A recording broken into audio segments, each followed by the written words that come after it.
It's a myth that Facebook advertising is easy. Often people will say that it's far easier to do than Google AdWords and that essentially all you need to do is upload an image and some text and just leave it and you're done. And that's strictly not true. Facebook advertising has many nuances of its own that can be tweaked to get far better performance. So in this video I'm going to look at 9 ways you can improve your Facebook ads based on what we do on the Koozai account and for clients of ours. So first of all, I think it's really important that the wall that you're directing people to has a lot of good content on. Let's assume that you're using Facebook adverts to drive more likes to your Facebook wall and to build your community on there. If that community sucks and has no content or hasn't been updated for ages or just doesn't look like a good community already, then no new people are going to like it and get into it. We've tried accounts where they've had no followers at the start and then bidded on adverts to get the initial likes on that campaign, and it is so much harder than getting likes when there's already a substantial amount in place. So try and get as many people in your organisation to like the page first as you can, friends, family, anyone that can just give it a nice initial boost, then advertise to build that up and keep putting good stuff on there. Because if people are going to like your page, they've got to land on it first and decide that they like it. Doesn't matter how good the advert is, the page has got to be interesting as well. The same is true if you're doing an advert that directs people to a landing page on your website. That landing page has got to be exceptional as well. The best advert in the world will not convince people to convert if the page they land on is poor. Sponsored stories are one type of advert that I find works really well. You actually add these by creating a normal advert and then choosing that you want sponsored stories. So it will run the advert that you've chosen to do anyway and then extra sponsored stories ones. It's a little bit weird because if you choose you want sponsored stories on 4 different adverts, you'll then have 4 different sponsored stories, so you can end up pausing some of them. But effectively what this does is it tells people when their friends have liked your page or interacted with their page.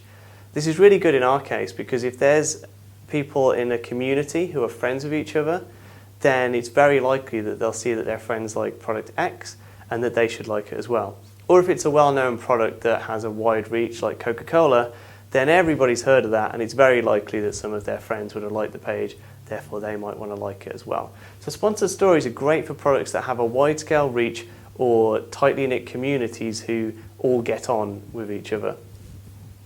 Optimize for likes is an option you can choose when you create a new advertising campaign.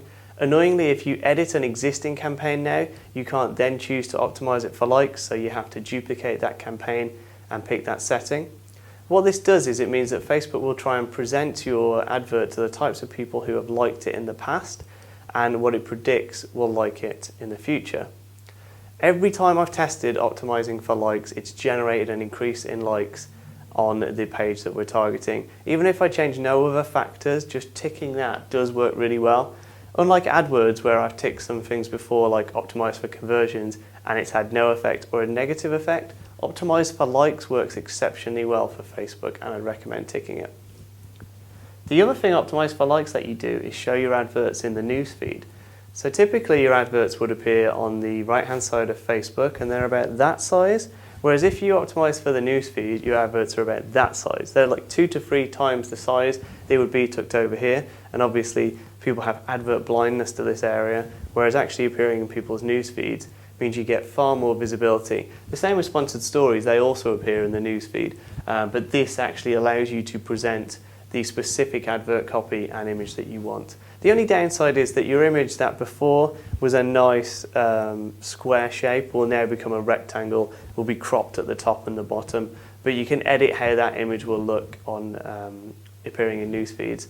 And you can also run adverts on both the newsfeed and the right hand side without having to create multiple adverts. So I'd always test that to see if that helps. Personally, all the times I've tried it, it has helped generate a greater number of likes.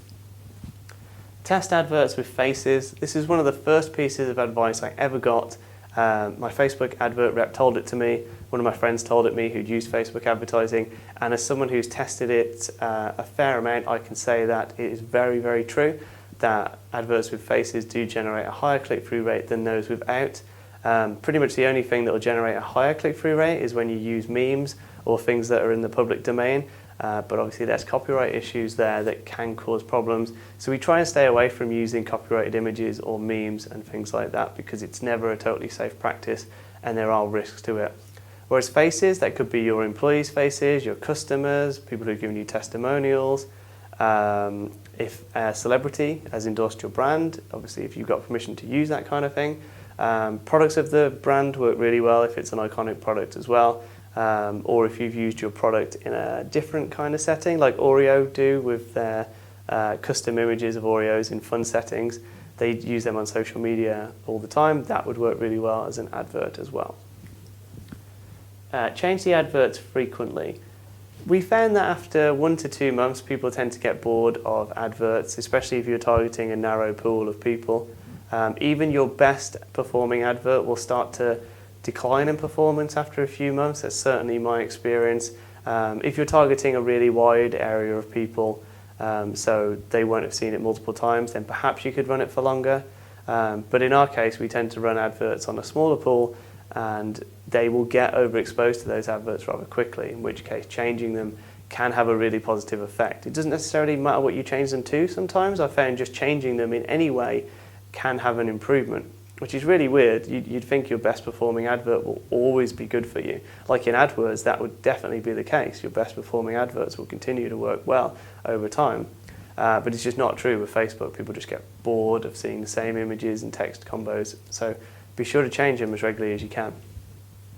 You should also use targeting to get what you want. That's one of the great advantages of Facebook, is that you can target precise interests, job titles, and categories of people. With B2B campaigns, we tend to find it's better to target people with specific workplaces or job titles. And with B2C campaigns, we find it's better to target precise interests that the person would like, that would mean they'd be the type of person who'd buy your product. Whereas B2B is more professional, and that's why job titles and workplaces can be essential. But every campaign's different, so you should definitely test both of them. The only thing to bear in mind is that the pool of people that you target has got to be big enough that they don't get overexposed to your adverts. So like I said a moment ago, if the pool is too small, they will get overexposed to the adverts. And even if the pool is kind of medium size, you still have to change them regularly. Another disadvantage if the pool is too small is that you won't actually spend your budget. You'll just find that you show the ad to those people relatively quickly, you show it them again, and then there's nothing more you can really do with that. We tried to target just a few specific workplaces that we wanted to work with, and the pool was just so small, it was just completely pointless. So try not to get too generic with it. Especially if you're targeting workplaces, you have to target them that have a lot of employees, otherwise the advert's just not even going to run, and it's just going to be pointless.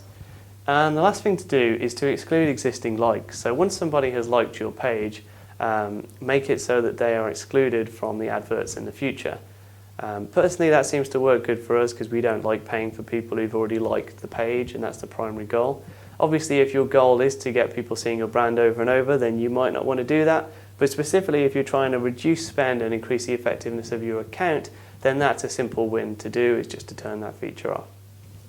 So I hope those 9 tips have helped you improve the performance of your Facebook advertising. And for more information on what we do, visit Koozai.com or any of the social profiles that follow. Thank you.